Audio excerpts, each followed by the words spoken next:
for having me out. Steven here with Waterproof Solutions. So I'm in a block basement, obviously, the CMU, and you can see that. And then someone's put a 2-inch concrete coating on the front of it. And we could speculate as to why it was done, but who cares? It's done. The reality of it is that when water sits on the wall, it can build up to the point that it actually builds up enough pressure that it can move it in. And that's the evidence that we're seeing here. So rather than being reactionary to this inside symptom, we can see that there's a cove plate here and a small drainage system put in. And I'm not being ugly, I'm just being honest with what I see. This is a pretty small amount to be taken out because your footing sticks out to here. So I wonder about that, but what I'm going to do is we're going to include a bid for a 2-wall system based on how you're going to finish this basement. If it comes into play that you want to do it or need to do it, you're going to know that pretty quickly. So A will be new gutters, B will be outside dig and seal, C will be the interior drain tile system. And what we'll be doing, what's important is we'll be emptying, let's say we're looking at this block, these blocks are cylinders. So we'll be drilling holes below the floor so that the wall's at the end of the system if it's needed. When I see as much efflorescence coming up around the cold joints in the floor, it only tends to make me think we should be proactive possibly in just making sure that we don't have water coming up in a place where you'll have some flooring down. So house is performing pretty well. I mean, it's had some issues. This area here has been set still.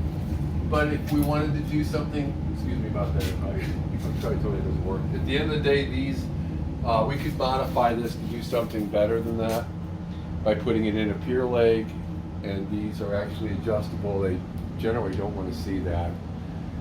And then we just put a piece of steel up here and attach it, and it'll all look beautiful and be sustainable over time. So we're going to go ahead and include that with it. So the system will run the left side. If you will just pan up to the front, we'll just show from the inside we have a great outlet. I'm really happy to see that outlet. It's not a GFI. You don't want a GFI, so that's really good. And that discharge is right there.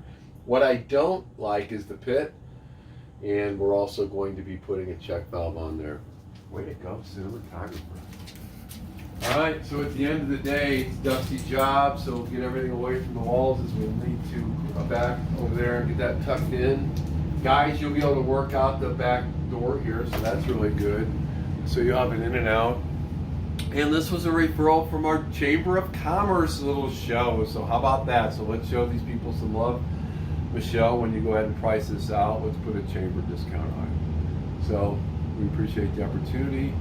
Again, there's 4 steps: gutters, dig and seal, interior drainage, remove and replace of beams that are currently working, just not necessarily ultra attractive at this point. So we want to make sure we have things in priority for you.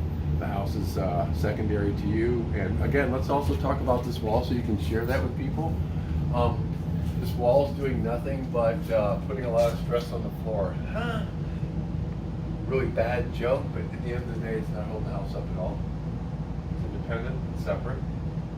But we want to take it down, you can. I leave the one in the middle though, so it doesn't work. All right, kids, we appreciate the opportunity. This is Steven from Waterproof Solutions.